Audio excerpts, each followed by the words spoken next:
네, SK하이닉스 투자 여러분 반갑습니다. 뉴스가 아닌 투자 포인트, 글로벌 돈이 되는 팩트만 전달드리고 있는 한 팀장입니다. 자, 오늘은요, 7월 19일 일요일입니다. 목요일장 정말 쉽지 않았죠. 수요일날에 4% 가까운 반등이 나오면서 분위기가 살아나는 것 같았지만 결국 윗골이 남기면서 마감을 했고, 목요일날은 다시 큰 폭의 하락이 나오면서 많은 분들이 정말 힘이 드셨을 것 같은데요. 아마 이런 생각을 많이 하고 계실 것 같아요. 반등이 결국 가짜였던 건 아니냐. SK하이닉스에 무슨 큰 문제가 생긴 거 아니냐. 충분히 그렇게 생각을 하실 것 같습니다. 그런데 여러분, 저는 오늘도 똑같이 말씀을 드립니다. 기업이 무너져서 빠지는 것과 수급 때문에 빠지는 것은 완전히 다릅니다. 이 차이를 구분해야 앞으로의 대응도 달라질 수가 있는데요. 그래서 오늘 영상에서는요, 왜 반등 이후 어제 다시 급락이 나왔는지, 중국 창신 메모리 이슈를 어떻게 해석해야 하는지, 그리고 지금 SK하이닉스를 어떻게 대응해야 하는지까지 쉽고 자세하게 말씀을 드리겠습니다. 영상 시작 전에 구독과 좋아요 한 번씩 부탁드리고요. 우리 SK하이닉스가 다음 주 월요일부터 강한 상승 흐름 이어갈 수 있도록 댓글에 SK 가자 한 번씩 부탁드리겠습니다. ADR부터 보겠습니다. SK하이닉스 ADR은 27% 넘게 급등한 이후 차익 실현 매물이 나오면서 큰 폭의 조정을 받았었습니다. 여기에 국내 본주와 벌어졌던 가격 차이를 줄이려는 움직임까지 겹치면서 목요일 장 초반부터 투자 심리가 이축될 수밖에 없었어요. 그런데 여러분, 여기서 중요한 게 있습니다. 어제 하락을 단순히 ADR 때문이라고 보시면 안 돼요. 시장에서는 CXMT가 대규모 자금을 조달해 생산 능력을 확대한다는 소식이 나오면서 메모리 업종 전체가 흔들렸습니다. 범용 D램 공급이 늘어나는 것 아니냐는 우려가 먼저 반영된 것이죠. 그래서 마이크론이 먼저 밀렸고 그 영향으로 SK하이닉스까지 이어졌습니다. 그런데 곰곰이 한번 생각을 해보십시오. 창신 메모리가 자금을 조달했다고 해서 하루아침에 HBM 기술력을 따라잡을 수가 있을까요? 그건 아닙니다. 현재 HBM 시장은 여전히 SK하이닉스가 가장 앞서 있고 AI 반도체 소유 역시 크게 달라진 것이 없습니다. 결국 이번 이슈는 범용 메모리 시장에 대한 우려이지 SK하이닉스의 핵심 경쟁력이 무너졌다는 이야기가 아니에요. 그래서 저는 어제 하락을 창신 메모리 뉴스 하나만으로 설명하기가 어렵다고 봅니다. 오히려 더 큰 이슈는 수급이에요. 최근 시장 보시면은 레버리지 ETF와 프로그램 매매가 주가를 과도하게 흔들고 있습니다. 주가가 오를 때는 리밸런싱 매수가 상승을 키우고 반대로 밀리기 시작하면 프로그램 매도와 손절 물량이 한꺼번에 나오면서 하락폭을 더 키우는 구조입니다. 결국 기업 가치가 하루 만에 9%나 빠진 것이 아니라 시장의 구조가 변동성을 증폭시키고 있다는 겁니다. 그래서 저는 시장이 지금 정상적인 투자 시장이라기보다 수급이 방향을 결정하는 시장에 더 가깝다고 생각을 합니다. 그렇다면 현재 SK하이닉스를 어떻게 봐야 할까요?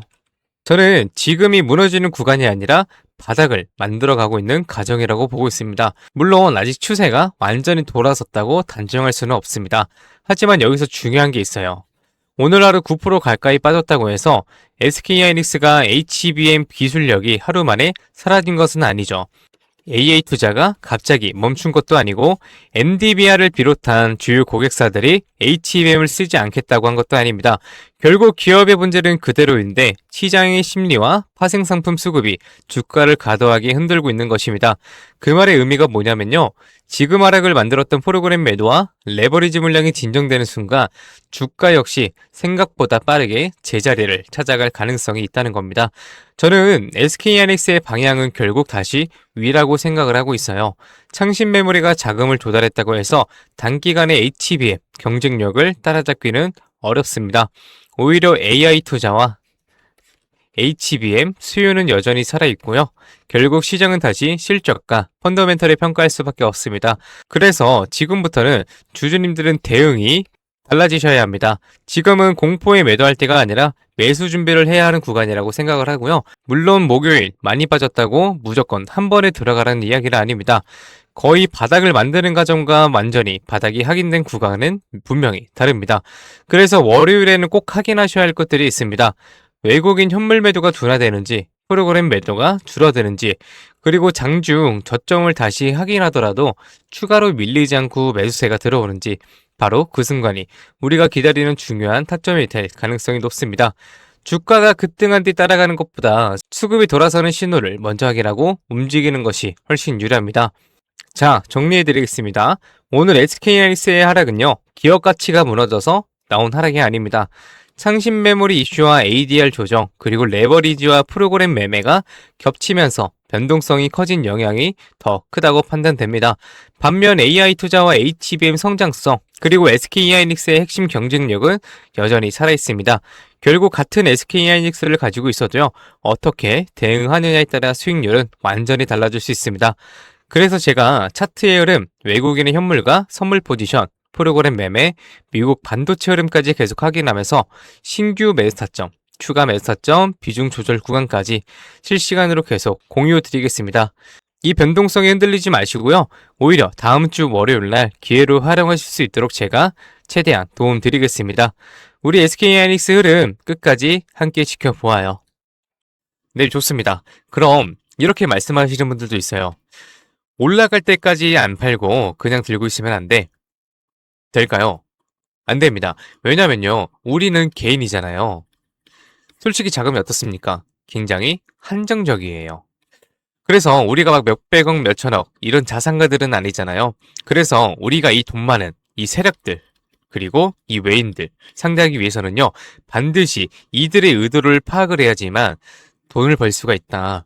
아무리 좋은 종목이라고 해도요, 매일 오르기만 할 수가 있겠습니까? 그렇지 않기 때문에 이 세력들도 항상 주가의 상승과 하락을 이용해서 신고가를 만드는 거거든요. 그래서 우리도 이들과 똑같이 등락을 이용한 매매를 통해서 수익을 극대화 시켜야 된다라고 말씀을 드리는 겁니다. 이렇게 등락을 통한 매매만 잘하셔도요, 남들 3% 수익 볼 때 여러분들은 15%에서 25% 정도 계좌에 쌓이시게 되는 거고, 그리고 남들 20% 수익 볼 때 여러분들의 계좌에는 100%에서 정말 많게는 200%까지도 계좌에 쌓이게 되는 겁니다. 그래서 제가 이렇게 타점을 잡고 말씀드리며 또 이런 말씀하시는 분들이 있어요. 아니, 한 팀장, 너는 꼭 올라가면 팔라고 하더라. 더 올라갈 것 같은데. 혹은요, 너는 떨어지면 사라고 하더라. 더 떨어지면 어떡해? 근데 여러분, 이게 바로 이 세력들의 매매 방법이고요. 이게 바로 돈을 번다. 작년부터 꾸준히 방송 놓치지 않고 잘 따라오시는 분들은 수익 많이 가져간다, 고맙다 이렇게 연락을 주십니다. 그런데 최근에는요, 속상한 연락이 가끔 와요. 무슨 연락이냐면 방송을 늦게 봤다고 지금 사도 되냐고 물어보세요. 전 이미 타점을 들었는데 이거 될까요? 안 됩니다. 정말 잘못하면요, 큰 손실을 보실 수도 있어요. 저한테 중요한 게 뭐냐면은 여러분들의 수익 극대화가 1순위입니다. 2순위는 리스크 관리인데요. 이 리스크 관리가 생각보다 정말 중요하거든요. 저는 개인적으로 수익 보는 것보다 이 리스크 관리가 정말 중요하다고 생각을 해요. 리스크 관리를 해야 수익도 자동적으로 따라오게 되는 거거든요. 저는 정말 여러분들이 손해보시는 매매는 안 하셨으면 좋겠습니다. 그렇기 때문에 제가 매수, 매도, 타점 다 잡아드려요. 어쨌든 소통방에 계신 분들은 문제가 없는데요. 요즘 혼자 손실 보시고 따로 뒤늦게 연락 주시는 분들이 많아서 제가 오늘 한 번 더 딱 말씀드리겠습니다. 주주님들, 지금 화면 위에 번호 보이시죠? 종목이 물려 있으신 분들, 그리고 번호 때문에 실시간 대응이 불안하신 분들, 그 외에도 정말 너무나도 수익이 간절하신 분들은요, 문자 한 통씩 보내주세요. 제가 일확천금을 만들어 드리겠다 이런 약속은 못 드리지만 수익은 1%라도 더 끌어올리고 손실은 1%라도 더 줄일 수 있는 효율적인 투자의 해답 보여드리겠습니다. 이에 보이시는 번호 010-2679-7056 번호로요, 기회라고 문자 보내주시면은요, 우리 시청자분들이 방송 보시고 연락 주셨구나 생각을 하고 하나하나 저장할 겁니다. 그리고 나서 장중에 매수, 매도, 타점 나올 때마다 바로 다이렉트로 문자로 보내드릴 거예요. 지금 운영 중인 소통방에서 나가는 타점 동일하게 보내드릴 겁니다. 이렇게 하면 수익 놓치시는 분들 없이 모두 가져가실 수 있으시겠죠? 그리고 더 대박인 건 주기적으로 소소하게 용돈 챙길 수 있게 단기 종목하고요, 급등주 가끔 챙겨드리고 있습니다. 혼자서 많이 힘드신 분들은 이에 보이시는 번호로 두 글자 기회라고만 문자 주세요. 그리고 이제 가끔 문자 보내주실 때 우리 주주님들 보유하고 있는 종목들하고 뭐 평단가 이런 거 보내시는 분들이 있는데요. 이게 생각보다 문자가 많이 와서 길게 장문으로 보내시면은 제가 기회라는 문구가 확인이 어렵습니다. 그래서 문자 보내주실 때는 간결하게 딱 두 글자 기회라고만 보내주세요. 하루 이틀 문자 받아보시고 수익이 안 난다 싶으시면은 그냥 차단하셔도 됩니다. 대신 수익이 나시면은 구독과 좋아요 꼭 부탁드리겠습니다. 그리고 이제 제가 또 이렇게 여러분들께 문자를 받다 보니까는 가끔씩 고맙다고 기프티콘 같은 거 보내주시는 분들이 있어요. 굉장히 많은데 이게 너무 감사해요. 하지만 조금 난감하기도 한 게 요새 뭐 목도 안 좋고 해서 커피도 못 마십니다. 너무 많아서 어차피 다 쓰지도 못하고 그래서 제가 참 너무 감사하지만 우리 주주님들 마음만 받도록 하겠습니다. 제가 대가성으로 뭐 따로 바라는 거 없고요. 그냥 지금 현재 보고 계시는 채널 구독하고요. 이 영상에 좋아요 이것만 꼭 부탁드리겠습니다. 이 정도 부탁드려도 괜찮으시죠? 네, 감사합니다. 그리고 간혹 또 물어보시는 분들이 있어요. 주식을 그렇게 잘하면 혼자 해먹지 왜 남들 퍼주냐고. 근데 제가요, 많이들 말씀을 드렸지만 주식으로 빚만 3억 2천 이상 있었습니다. 진짜 안 좋은 생각이지만 한강을 가야 되나 싶었던 때도 있었어요. 근데 그때를 돌이켜보면 저한테 주식 투자에 대해서 알려주시는 분들이 단 한 분도 없었어요. 저는 그때가 아직도 정말 너무 생생하고 너무 외로웠거든요. 그래서 제가 유튜브 하면서 저 같은 분들이 없길 바라는 마음으로 도움이 되고자 이렇게 방송을 하는 겁니다. 제가 늘 말씀드리죠. 주식은 정말 필수다. 하지만 혼자 하면 정말 너무 외롭고 힘들어요. 선생님도 필요하고 같이 가는 동료도 필요합니다. 그렇기 때문에 여러분 제발 혼자 하지 마세요. 제가 도움이 될 수 있는 데까지 도움 드리겠습니다. 네, 좋습니다. 그리고 마지막으로 제가 시청자분들하고 구독자분들을 위해서도 선물 하나 작게 준비해왔습니다. 다른 게 아니라 종목 하나 가지고 왔습니다. 이 종목은 바로 로봇 관련주예요. 로봇이라고 하면 많은 분들이 그냥 테마주 아니냐 이렇게 생각하실 수 있는데요. 저는 단순한 이벤트성 로봇 테마가 아니라 실제 산업에서도 꼭 필요해지는 핵심 로봇 관련 종목으로 가지고 왔습니다. 그리고 오늘은 그 수많은 로봇 관련주 중에서도 급등이 임박한 종목이니까 당장 뭐 조금 시드가 적다고 하시더라도 이 종목을 통해서 수익 챙겨가셨으면 좋겠습니다. 이 선물 받으시는 방법은 아까 말씀드렸죠. 이에 보이시는 번호 010-2679-7056 번호로요. 딱 두 글자 기회라고 문자 보내주세요. 그러면은 종목명하고요. 매수가 그리고 매도 타점 브리핑까지 해서 전부 문자로 보내드리겠습니다. 좋습니다. 오늘은 여기까지 말씀을 드리고요. 다음 영상에서 더 알긴 쉬운 분석으로 찾아뵙겠습니다. 오늘도 시청해주셔서 감사합니다. 한 팀장이었습니다.